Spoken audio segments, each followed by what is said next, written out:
Yesaya pasal 30. Celakalah anak-anak pemberontak.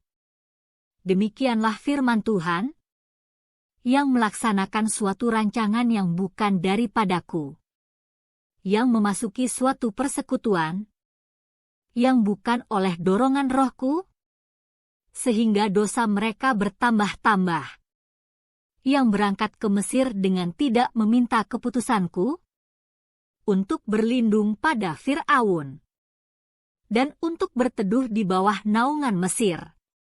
Tetapi perlindungan Fir'aun akan memalukan kamu, dan perteduhan di bawah naungan Mesir akan menodai kamu.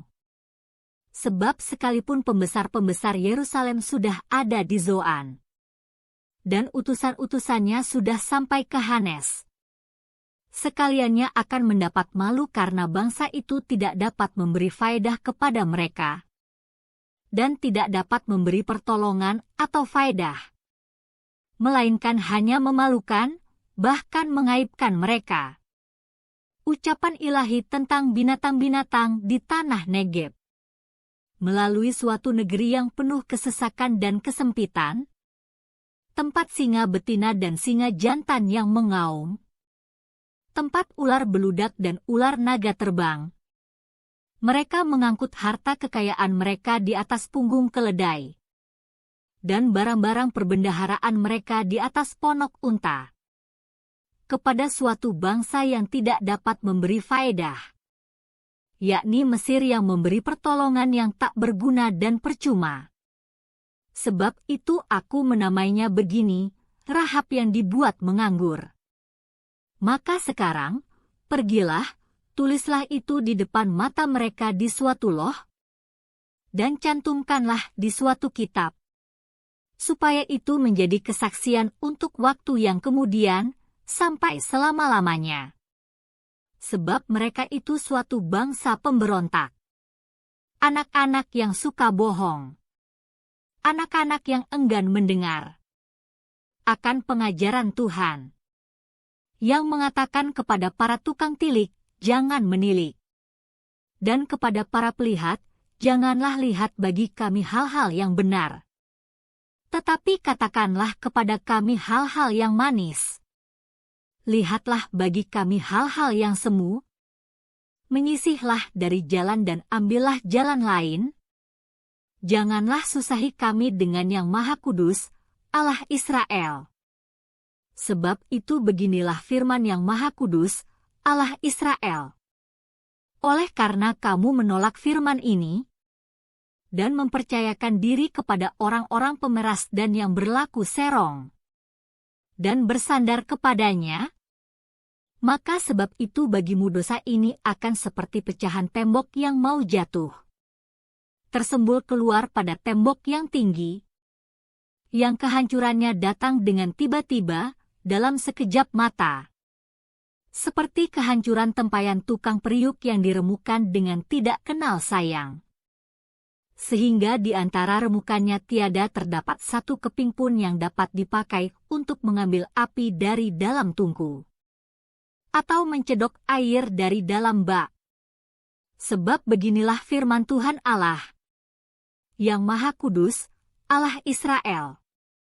Dengan bertobat dan tinggal diam, kamu akan diselamatkan. Dalam tinggal tenang dan percaya terletak kekuatanmu. Tetapi kamu enggan.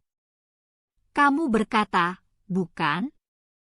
Kami mau naik kuda dan lari cepat. Maka kamu akan lari dan lenyap. Katamu pula, kami mau mengendarai kuda tangkas. Maka para pengejarmu akan lebih tangkas lagi. 1000 orang akan lari melihat ancaman 1 orang. Terhadap ancaman 5 orang kamu akan lari. Sampai kamu ditinggalkan seperti tonggak isyarat di atas puncak gunung, dan seperti panji-panji di atas bukit. Sebab itu Tuhan menanti-nantikan saatnya hendak menunjukkan kasih-Nya kepada kamu. Sebab itu Ia bangkit hendak menyayangi kamu. Sebab Tuhan adalah Allah yang adil. Berbahagialah semua orang yang menanti-nantikan Dia. Sungguh, Hai bangsa di Sion yang diam di Yerusalem, engkau tidak akan terus menangis. Tentulah Tuhan akan mengasihani engkau, apabila engkau berseru-seru. Pada saat Ia mendengar teriakmu, Ia akan menjawab. Dan walaupun Tuhan memberi kamu roti dan air serba sedikit, namun pengajarmu tidak akan menyembunyikan diri lagi, tetapi matamu akan terus melihat Dia. Dan telingamu akan mendengar perkataan ini dari belakangmu, inilah jalan, berjalanlah mengikutinya, entah kamu menganan atau mengiri.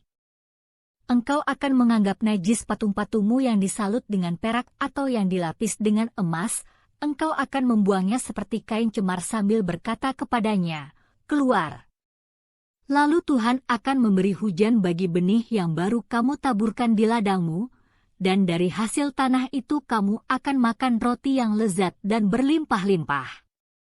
Pada waktu itu ternakmu akan makan rumput di padang rumput yang luas. Sapi-sapi dan keledai-keledai yang mengerjakan tanah akan memakan makanan campuran yang sedap, yang sudah ditampi dan diayak. Dari setiap gunung yang tinggi dan dari setiap bukit yang menjulang akan memancar sungai-sungai pada hari pembunuhan yang besar, apabila menara-menara runtuh. Maka terang bulan purnama akan seperti terang matahari terik dan terang matahari terik akan 7 kali ganda, yaitu seperti terangnya 7 hari, pada waktu Tuhan membalut luka umatnya dan menyembuhkan bekas pukulan. Tuhan datang menyatakan dirinya dari tempatnya yang jauh. Murkanya menyala-nyala, Ia datang dalam awan gelap yang bergumpal-gumpal. Bibirnya penuh dengan amarah, dan lidahnya seperti api yang memakan habis. Hembusan nafasnya seperti sungai yang menghanyutkan, yang airnya sampai ke leher. Ia datang untuk mengayak bangsa-bangsa dengan ayak kebinasaan, dan untuk memasang suatu kekang yang menyesatkan di mulut suku-suku bangsa. Kamu akan menyanyikan suatu nyanyian seperti pada waktu malam ketika orang menguduskan diri untuk perayaan. Dan kamu akan bersuka hati seperti pada waktu orang berjalan diiringi suling hendak naik ke gunung Tuhan, ke gunung batu Israel. Dan Tuhan akan memperdengarkan suaranya yang mulia. Akan memperlihatkan tangannya yang turun menimpa dengan murka yang hebat dan nyala api yang memakan habis. Dengan hujan lebat, angin ribut dan hujan batu. Sebab Asyur akan terkejut oleh suara Tuhan. Pada waktu Ia memukul mereka dengan gada. Sebab setiap pukulan dengan tongkat penghajar yang ditimpakan Tuhan ke atasnya, akan diiringi rebana dan kecapi. Dan Ia akan berperang melawan Asyur dengan tangan yang diayunkan untuk peperangan. Sebab dari dahulu sudah diatur tempat pembakaran, bukankah itu untuk raja? Dasarnya dibuat dalam dan lapang. Pancakannya penuh api dan kayu. Nafas Tuhan menghanguskannya seperti sungai belerang.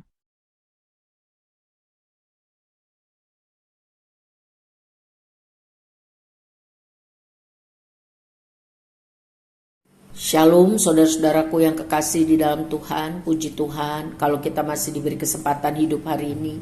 Dan juga puji Tuhan kalau kita masih bisa mendengar firman Tuhan, patokan kehidupan dari Yesaya 30. Bukan Mesir tetapi Tuhan yang memberi pertolongan. Tuhan Yesus memberkati. Saudaraku, orang-orang Yehuda dipandang Tuhan sebagai anak-anak pemberontak. Karena mereka memberontak terhadap tuntunan Tuhan. Tuhan sudah menyampaikannya kepada nabi-nabinya untuk disampaikan kepada Yehuda agar mencari Tuhan, tinggal tenang di dalam Tuhan.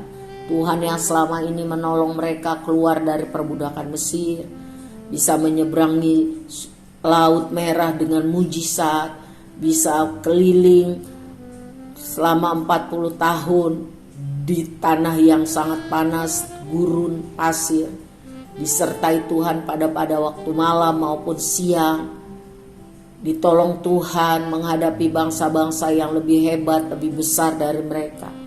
Jadi kali ini Asyur mau menyerang mereka. Tuhan bilang melalui hamba-hambanya, khususnya Yesaya, cari Tuhan, diam, tenang di hadapan Tuhan. Tuhanlah perlindunganmu, bukan Mesir, bukan Firaun. Tetapi mereka tidak peduli, mereka tetap lakukan apa yang mereka pikir benar. Dan betul Tuhan katakan bahwa kerjasama itu akan gagal, karena Mesir sendiri pun sedang mengalami kesulitan, keberobrokan di dalam negeri. Peristiwa ini terjadi waktu Hizkia mencari aliansi pertahanan dengan Mesir untuk melawan Sanherib dari Asyur. Tercatat juga di dalam 2 Raja-Raja 18. Saudara, Tuhan mau kita juga sungguh-sungguh percaya kepada Tuhan, dan bukan percaya kepada kekuatan kita sendiri atau percaya kepada pertolongan orang. Karena manusia amat sangat terbatas dan bisa berubah. Kita akan kecewa. Jadi kita harus cari perlindungan, kekuatan hanya di dalam Tuhan yang kita kenal dalam nama Tuhan Yesus Kristus. Tuhanlah satu-satunya pertolongan. Tuhan bisa memakai manusia siapapun, tetapi fokus kita bukan kepada manusia atau barang atau apapun, tetapi hanya kepada Tuhan. Tuhan akan memberi jalan, Tuhan akan memberi hikmat, Tuhan akan memberi kebijaksanaan, Tuhan akan memberi segala yang kita butuhkan untuk dapat berdiri teguh, tidak goyah, walaupun banyak masalah dalam kehidupan. Demikianlah yang Tuhan kehendaki terhadap Yehuda. Tuhan mau mereka menanti-nantikan Tuhan di dalam tinggal tenang dan percaya. Kita juga harus melakukan seperti yang Tuhan mau. Menghadapi persoalan hidup, tinggal tenang dan percaya kepada kasih kuasa Tuhan. Tuhan tahu batas kekuatan kita. Jika Tuhan mengizinkan umatnya mengalami kesukaran-kesukaran dalam hidup, kita tetap percaya bahwa Tuhan menyertai, Tuhan mengajar, Tuhan menuntun kita seumur hidup kita. Asal kita sungguh-sungguh hormat dan mengasihi Tuhan. Melalui kesukaran hidup, Tuhan membentuk umatnya, membentuk iman, membentuk karakter, membentuk pengetahuan, sehingga bisa dipakai Tuhan untuk menjadi saksi-saksinya tentang perbuatan besar yang dialami sendiri. Tujuan Tuhan adalah positif. Tuhan selalu bertindak dengan kasih-Nya. Tuhan mau kita mengalami pengalaman-pengalaman hidup dengan Tuhan. Tuhan mau kita bertumbuh dalam iman dan pengetahuan tentang Tuhan. Jadi saudara-saudaraku, pada saat rakyat Yerusalem meninggalkan jalan Tuhan, Tuhan menegur, Tuhan memperingati. Tapi karena mereka tidak mau bertobat, tidak mau melakukan firman Tuhan, maka Tuhan menghakimi, Tuhan menghajar. Ya. Jadi jangan sampai Tuhan murka, marah Tuhan sangat nyata ya, karena pemberontakan dan kedegilan. Marilah kita memberi diri kita untuk dengar dan taati firman Tuhan. Diam dalam tenang dan sungguh-sungguh percaya akan kuasa kasih Tuhan. Amin. Tuhan Yesus.